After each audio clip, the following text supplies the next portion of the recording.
போட்டி தேர்வு மாணவர்களுக்கு வணக்கம். இப்போ நம்ம வந்து ஒரு சூப்பர் பேஜ்னு ஒரு கான்செப்ட் வந்து அறிமுகப்படுத்துகிறோம். அது என்ன கான்செப்ட்னு கேட்டிங்கன்னா, நம்ம பேங்க் எக்ஸாமில் பார்த்தீங்கன்னா ரிசல்ட் வந்து தமிழ்நாட்டு லெவலில் பார்த்தீங்கன்னா நம்ம ராஜா சார் தலைமையில் பேங்கிங் எக்ஸாம் பார்த்தீங்கன்னா செம்ம ரிசல்ட் கொடுக்காங்க. அப்போ வந்து இந்த வருஷம்லாம் பார்த்தீங்கன்னா கிட்டத்தட்ட பார்த்தீங்கன்னா ஒரு 650 பேர் ஐபிபிஎஸ் எல்லாம் சேர்த்து 650 பேர் ரிசல்ட் கொடுத்துருக்காங்க.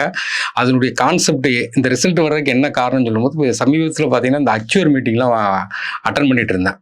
அட்டன் பண்ணும்போது எல்லார் வாயிலிருந்தும் சூப்பர் பேஜுங்கிற ஒரு வார்த்தை வந்து எல்லார் வாயிலிருந்து வந்துருந்துச்சு. அப்போ சூப்பர் பேஜுங்கிற கான்செப்ட் அப்போ நம்ம அறிமுகப்படுத்தினா என்ன இருக்கும், டிஎன்பிசிக்கு நம்ம அறிமுகப்படுத்தினா என்ன இருக்கும் அப்படின்னு சொல்லிட்டு இந்த பேஜ் அறிமுகப்படுத்துகிறோம். இப்போ பேங்க் பேஜை பொறுத்த வரைக்கும் என்ன கிளாஸ் பேஜ் நடத்துகிறாங்க.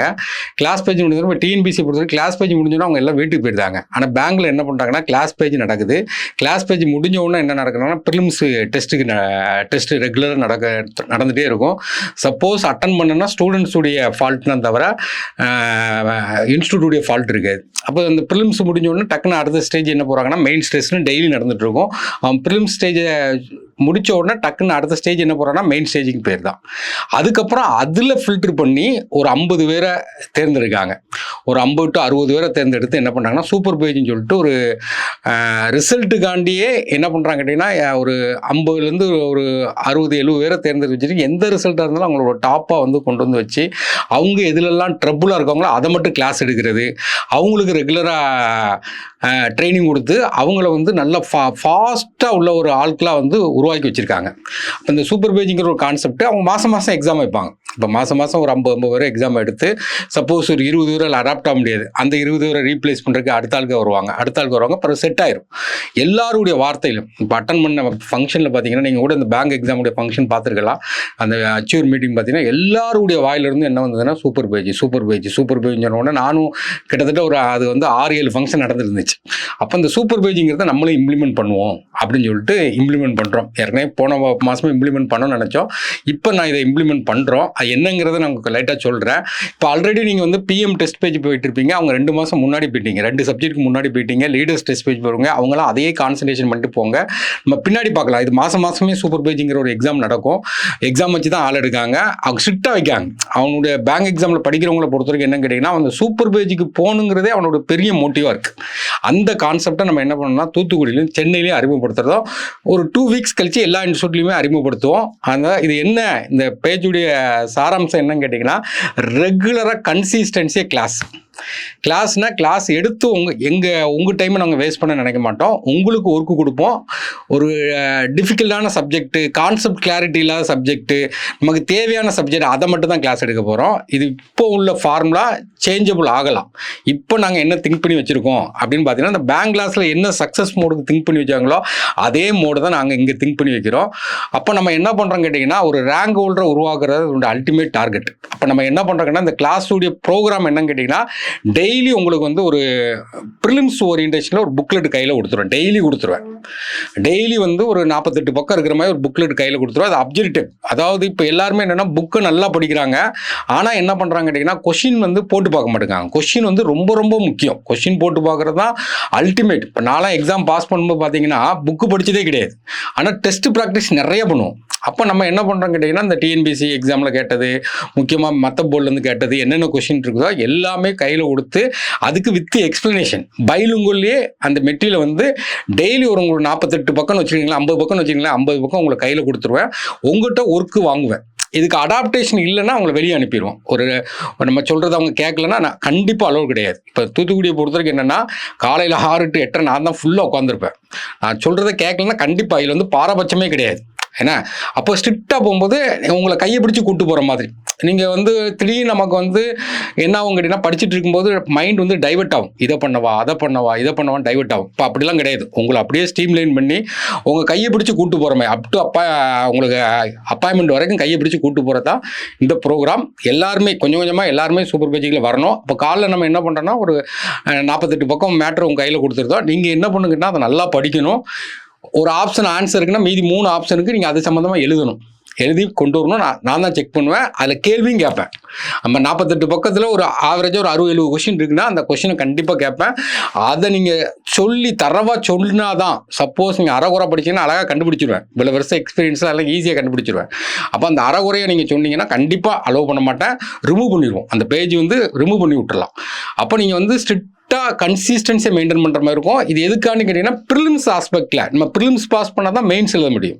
அப்போ ப்ரிலிம்ஸே பாஸ் பண்ணாமல் மெயின்ஸை மட்டும் படிச்சிங்கன்னா அது வேஸ்ட் ஆயிரும். அதனால் ப்ரிலிம்ஸ் ஆஸ்பெக்டில் இந்த கொஷினை வந்து கம்ப்ளீட்டாக உங்களுக்கு சப்ஜெக்டில் டிஎன்பிசி குரூப் 1 சிலபஸில் என்னென்ன சப்ஜெக்ட் இருக்குதோ எல்லா யூனிட்டுக்குமே இந்த மாதிரி கொஷின் பேங்க் கொடுத்து த்ரூவாக கொண்டு போயிட்டே இருக்கும்போது ஆட்டோமேட்டிக்காக அந்த கொஷின் பேங்கில் தரவாயிருவீங்க. ஒரு மண்டேலேருந்து தேர்ஸ்டே வரைக்கும் இந்த கொஸ்டினை படிக்க வைக்கும். ஃப்ரைடே வந்து அதில் ஒரு டெஸ்ட் வச்சுருந்தோம்.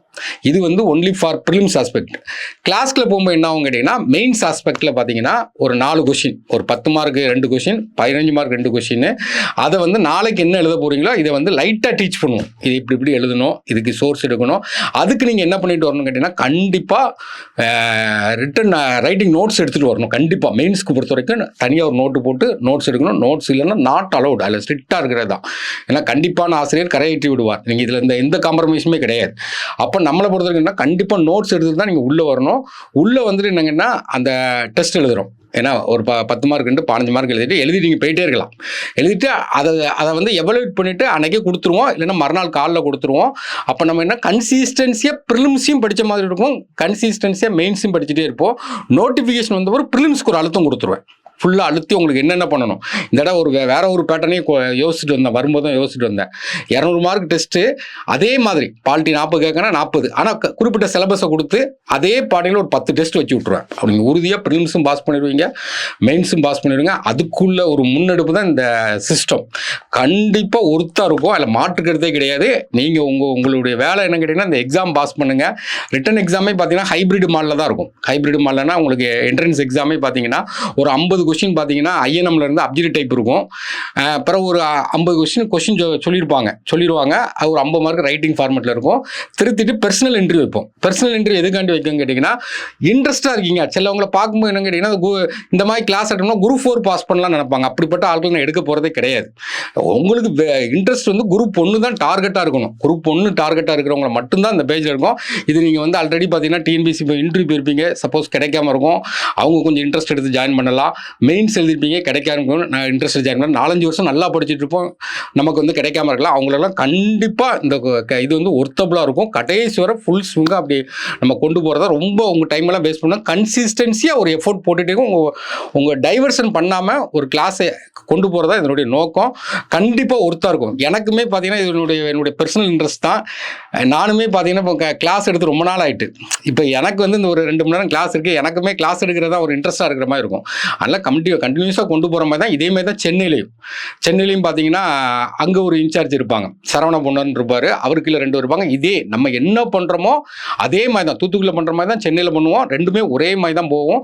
நீங்கள் வந்து இன்ட்ரெஸ்ட்டு இன்வால்மெண்ட் இருக்கிறவங்க மட்டும் இதை ஜாயின் பண்ணுங்கள். எங்கள் டைமும் வேஸ்ட் பண்ணிடக்கூடாது, உங்கள் டைமும் வேஸ்ட் பண்ணிடக்கூடாது. நம்ம டைமை வந்து இன்னொருத்தன் வேஸ்ட் பண்ணுறதுக்கு அனுமதிக்கவே கூடாது. அதனால் ஒர்த்தபுளாக இருக்கும். அதனால் கண்டிப்பாக என்ட்ரன்ஸ் எக்ஸாம் எழுதுங்க, பாஸ் பண்ணுங்கள். இன்டர்வியூவில் மீட் பண்ணலாம். இன்டர்வியூ வந்து சென்னையை பொறுத்த வரைக்கும் ஆன்லைனில் இன்டர்வியூ வைப்போம். எங்கே பொறுத்த வரைக்கும் டேரெக்டாக இன்டர்வியூ வச்சு செலக்ட் பண்ணுவோம். லிமிட்டட் கேண்டிடேட் தான். சப்போஸ் அதில் ரீப்ளேஸ் கண்டிப்பாக இருக்கும். சிலவங்க ஜாயின் பண்ணிட்டு வராமல் இருப்பாங்க. அதுக்கு வந்து மாதமே நம்ம டெஸ்ட் வைப்போம். இதுதான் இந்த சூப்பர் பேஜுடைய முக்கியத்துவம். கவனிக்கலாம் நீங்கள். இப்போ சூப்பர் பேஜுங்கிறது என்ன கேட்டிங்கன்னா ஒரு பெர்ஃபார்மன்ஸ் பேஜ். இதனுடைய முக்கிய நோக்கம் என்ன கேட்டிங்கன்னா டிஎன்பிசிக்கு வந்து ஒரு ரேங்க் ஹோல்டரை உருவாக்குறது தான். இப்போ நெக்ஸ்ட் எக்ஸாமில் பார்த்தீங்கன்னா எப்படி ஒரு டாப் 10ல் ஒரு 7-8 பேராட் நம்ம இன்ஸ்டியூட்லேருந்து போகணும். அதான் இப்போ டார்கெட்டு. இது கிளாஸ் வந்து மார்னிங் செஷன் தான் வச்சுருக்கோம். ஒரு 2 மணி நேரம் தான், ரொம்ப டைமெல்லாம் வேஸ்ட் பண்ண மாட்டோம். ஒரு 2 மணி நேரம் தான். இப்போ வந்து சென்னையில் இதில் மட்டும் வைக்கிறோம். ஏன்னா நெக்ஸ்ட்டு பார்த்தீங்கன்னா இதனுடைய மெயின் ஃபோக்கஸ் என்னென்னா ரேங்க் ஹோல்டர். இதுதான் மெயின் ஃபோக்கஸ். அடுத்தது பார்த்தீங்கன்னா நீங்கள் வந்து எப்போ எக்ஸாம் கொடுத்தாலும் அதான் முக்கியம், கான்ஃபிடன்ஸ் பில்டப் பண்ணுறது தான். எப்போ நீங்கள் எக்ஸாம் எழுதினாலும் சரி, எழுதுனீங்கன்னா ப்ரிலிம்ஸ் ஆஸ்பெக்டில் எழுதினாலும் டக்குன்னு எழுதுகிற மாதிரி இருப்பீங்க. மெயின்ஸ் ஆஸ்பெக்டில் எழுதுனாலும் டக்குன்னு எழுதுற மாதிரி இருக்கும். இந்த கன்சிஸ்டன்சியாக ப்ரிப்பேர் பண்ணுறதுனால எப்போ கொடுத்தாலும் சிக்ஸர் அடிக்கிற மாதிரி தான் இருக்கும். அப்போ அதான் முக்கியமான ஒரு பாயிண்ட். அடுத்தது கான்செப்ட் கிளாரிட்டி. சில சப்ஜெக்ட்டில் வந்து கான்செப்ட் கிளாரிட்டி இருக்காது. இப்போ மெயின்ஸை பொறுத்த எத்திக்ஸை பொறுத்தவரைக்கும் கான்செப்ட் கிளாரிட்டி இல்லைன்னா எத்திக்ஸ்க்கு கான்செப்ட் கிளாரிட்டிக்கு தெளிவாக எடுத்து விட்டுடலாம். மெயின் என்னென்னா அவங்கள வந்து ஆஸ்பிரண்ட் டு அச்சீவராக மாத்திரம் தான். இதான் மெயினான பாயிண்ட். நீங்கள் ப்ரிலிம்ஸ் ஆஸ்பெக்ட்லையும் டெவலப்டாக இருப்பீங்க, மெயின்ஸ் ஆஸ்பெக்ட்லையும் டெவலப்டாக இருப்பீங்க.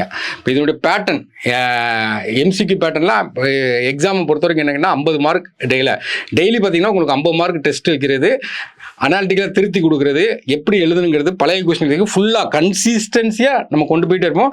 கிளாஸ் வந்து நானும் எடுப்பேன், கனிமுருகன் சார் எடுப்பார், ராம் சார் எடுப்பாங்க, ஜபா எல்லாருமே முக்கியமான ஆளுக்கு யாரெல்லாம் இருப்பாங்களோ அவங்கள வந்து கான்செப்ட் கிளாரிட்டிக்கு மட்டும் தான் நம்ம கிளாஸ் எடுக்க வைக்கிறது.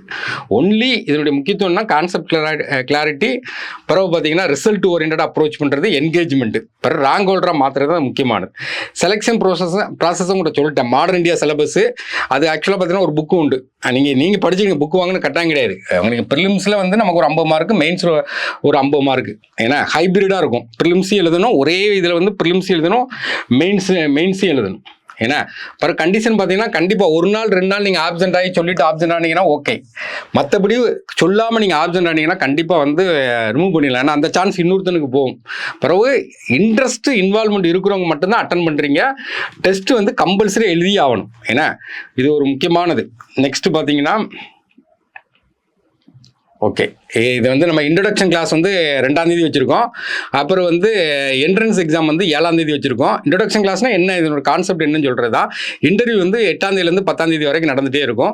11ஆம் தேதியிலேருந்து இந்த ப்ரோக்ராம் ஆரம்பிக்கிற மாதிரி வச்சுருக்கோம். எல்லாமே பார்த்தீங்கன்னா கொஞ்சம் சேஞ்ச் பண்ணிகிட்டே தான் இருப்போம். நமக்கு தேவை ரிசல்ட்டு. இப்போ நான் வந்து இந்த பேஜுடைய முக்கியத்துவம் என்னன்னு கேட்டிங்கன்னா, நம்ம காம்படிட்டிவ் எக்ஸாம் படிக்கும்போது பார்த்தீங்கன்னா நிறைய டைவர்ஷன் இருந்துகிட்டே இருக்கும். அந்த டைவர்ஷனை நிப்பாட்டிட்டு நம்ம எக்ஸாம் பாஸ் பண்ணணும். அப்போ உங்களை கம்பல்சரியாக கூப்பிட்டு போகணும். இது இந்த பேஜ் பொறுத்தவரை ரிசல்ட் ஓரியன்ட் கண்டிப்பாக யூஸ்ஃபுல்லாக இருக்கும். அதுக்கு நான் கேரண்டி. தேங்க்யூ.